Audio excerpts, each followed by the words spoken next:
When I first found you, you were nothing.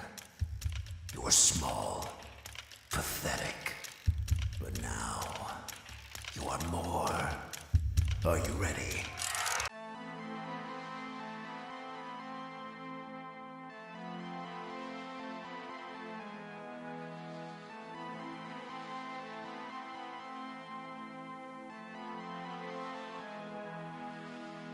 I think that Five Nights at Freddy's Security Breach is really well written. Not so much the game, but the lore tapes. A lot of people get caught up on the gameplay and the mysteries of Five Nights at Freddy's, but they always get stuck on the bigger picture. They always worry about the glitchy and messy development behind the scenes on the game, and their own beliefs in what Five Nights at Freddy's is cloud their judgment.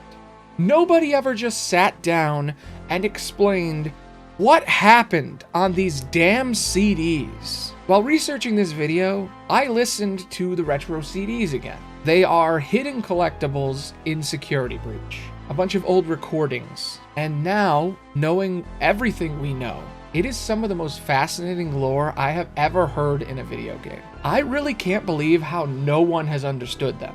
It's infuriating that I had only heard this story from third parties, clips and theorists bending it and twisting it.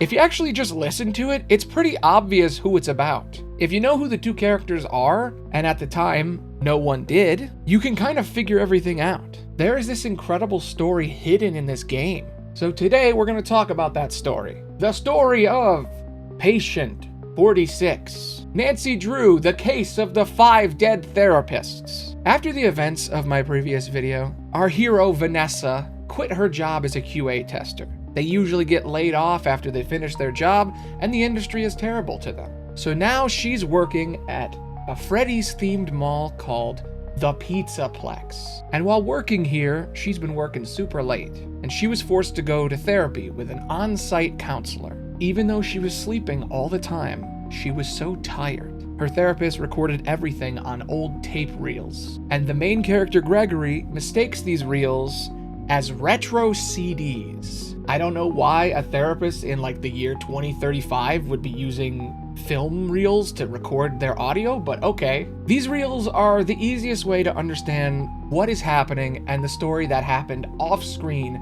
before the video game Security Breach. If you haven't heard them, you should go listen to them right now.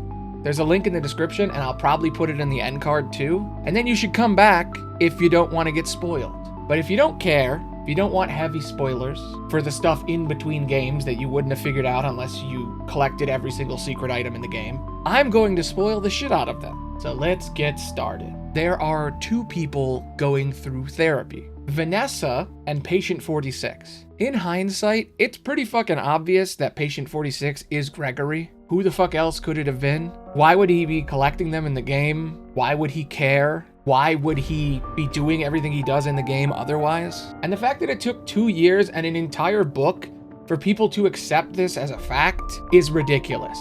He's not a fucking robot. He's not a psychopath. He's a scared kid.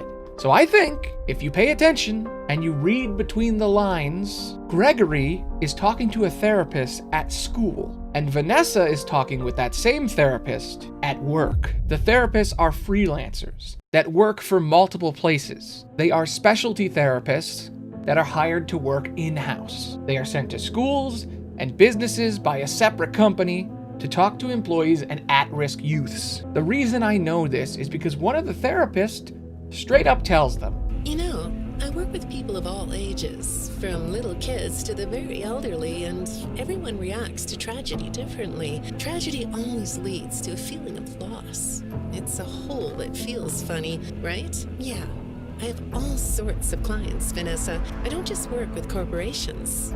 I work with individuals and small groups. I even work in schools. I'm wherever I'm needed. I'm needed somewhere else. Thank you. Each of these therapists is questioning both Vanessa and Gregory. Vanessa has been working super late, and she's been sneaking around, and she has been sent here to get her shit together. At the same time, Gregory has been hacking into the pizza place and pranking them by messing with the robots. Vanessa has been fighting a voice in her head, and Gregory has been chatting with an AI chatbot. The two of them were being manipulated by an AI virus known as Glitch Trap.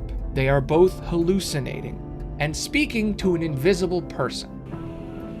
I can't talk about this. He said he would always be watching. He could be here, or there, anywhere in between. Are you talking about your dad? Have those feelings come up again? I hate sounding like a broken record, but this is something you really need to resolve if you're ever going to be happy. I have. I compartmentalized him. He's locked away. No, that's not what I mean. You can't just ignore an issue.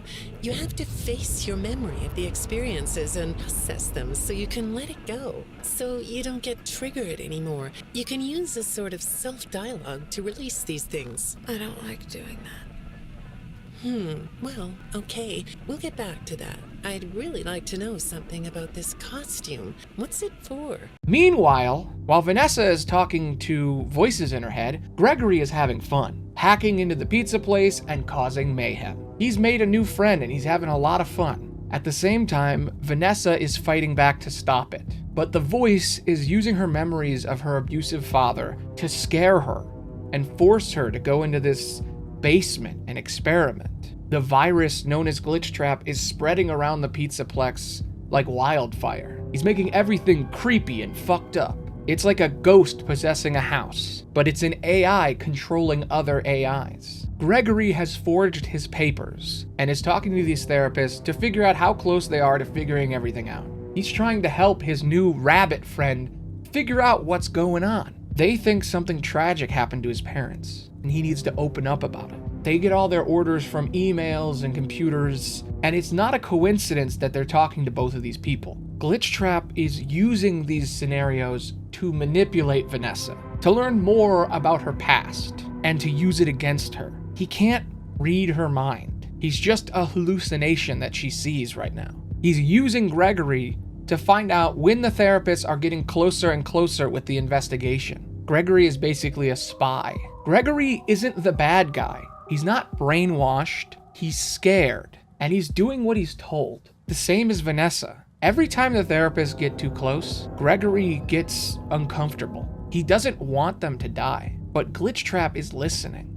What you might not know is that this person who's been sending you messages has been hacking into your personal files too. These are the same files I have here. These files are full of details about your life. Do you know what that means? I'm not in the tech department. I just type on the computers. I know that, but what matters here is that this person who is contacting you knows a lot about you. Lots of people know more than I do. Sometimes I need to listen. There is a tall bunny man standing behind the therapist, threatening to kill them if they don't keep things quiet. Man, this would be a really good movie. I hope when they make FNAF 6 that it's this movie. So, anytime a therapist gets close, they are killed when they are on their way to talk to Vanessa. So every single time a therapist gets close to Vanessa and they start to learn the truth, on their way to talk to her, one of the robots kills them. Every time they try to talk to her, because the tapes are numbered. They're numbered with the session number and the patient ID. So we can infer exactly how it goes. It goes like this. A therapist talks to each of them. First they go to the pizzaplex and they talk to Vanessa. Then they go to the school and they talk to Gregory. They keep doing this until they get too close. The next day, they go to talk to Vanessa at the pizzaplex, and they are murdered by one of the 5,000 creepy robots. A few days or weeks go by. Rinse, repeat. 5 women die. Each one gets close, and then they die. The third one's body gets found. The fourth one jokes that maybe she's next. And then the final one realizes that Gregory's file is full of lies, that someone is controlling both of them from behind the scenes. She tells him that he can open up to her, that he's not alone, that she can help him. But Gregory shakes his head, knowing that she's gonna die next. Why did you lie? Look at me. Tell me why you lied. Well, I can understand why you might feel angry about the way I just confronted you. Why don't we come back to this another day? You're shaking your head as though that's not going to happen. A lot of people have twisted this to say that Gregory is malicious, that he's a drone, killing women. But if you actually think for more than 2 seconds for yourself and imagine the context of the situation, he's shaking and scared. He's trying to warn them, but the massively tall bunny man staring at him is scaring him not into speaking. In the original trailer for Security Breach, there's this line that a lot of people seem to be confused about. But I'm not confused about this line. Glitchtrap says in a very different voice that if they don't do what he says, they will both burn. You will do as I say.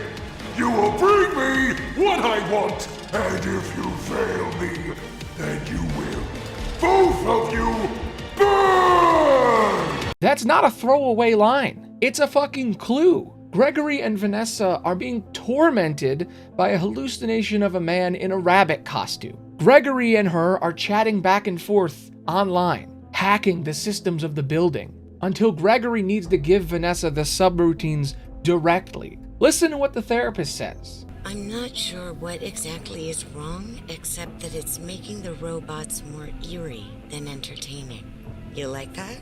Eerie instead of entertaining? Thanks. But it's really not that funny. Apparently, the glitch extended beyond the robots. It went system-wide. It began infecting all the machines, and when the techs traced the glitch back to its origin, it led them to you. I'm not going to pretend to understand everything I'm reading here, but what I get is that the system-wide glitch was like a cascade that was broadcasting a very dangerous message. While the techs were trying to reprogram the system to remove the glitch, the source of the glitch shifted. You'll have to excuse me, I'm not all that familiar with computer programming, so I might get this wrong, but what I understand is that the glitch stopped being a glitch and turned into an intentional set of subroutines that were aimed at creating the same thing the glitch created. Those subroutines seem to have come from you. Can you explain that? Listen, I'm on your side here.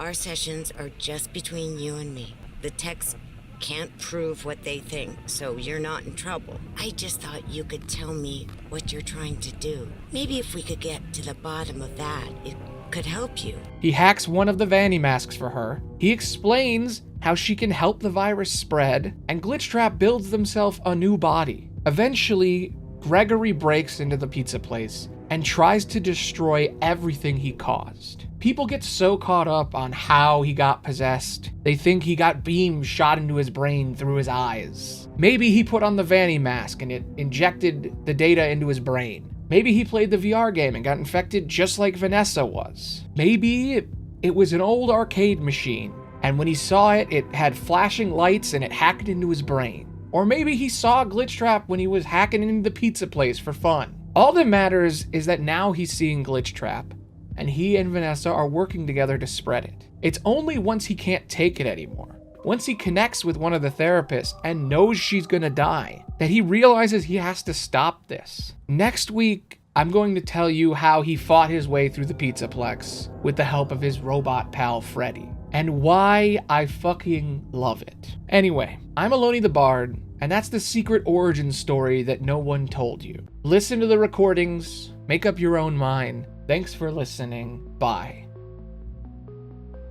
Whew, man, this one's gonna be hard to edit. There's not a lot of footage for this. I've been really sick lately, and I haven't really been sleeping all that well.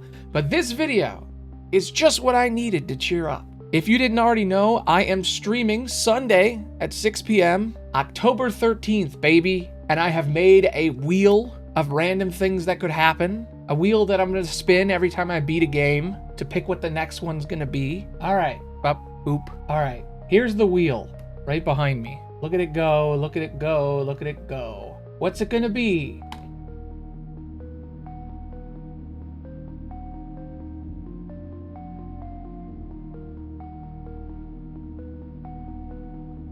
Yes! It's FNAF, baby! I definitely didn't re-roll that 9 times to get this answer. We're playing Five Nights at Freddy's Security Breach, first game. Okay. Oh, would you look at that? It's Security Breach. Anyway, I'm gonna play it until I beat it. It should be fun. I'm really excited. I hope you guys drop by and hang out. I could really use some encouragement. YouTube is really stressful, and I've been kind of losing it lately. So if you want to come by, get to chat with the guy who makes all these videos and watch me have fun playing Security Breach, I'll be there. Anyway, if you liked that video, here's a video about Michael Afton. And if you're interested, here's the CDs. See you loners later. Bye.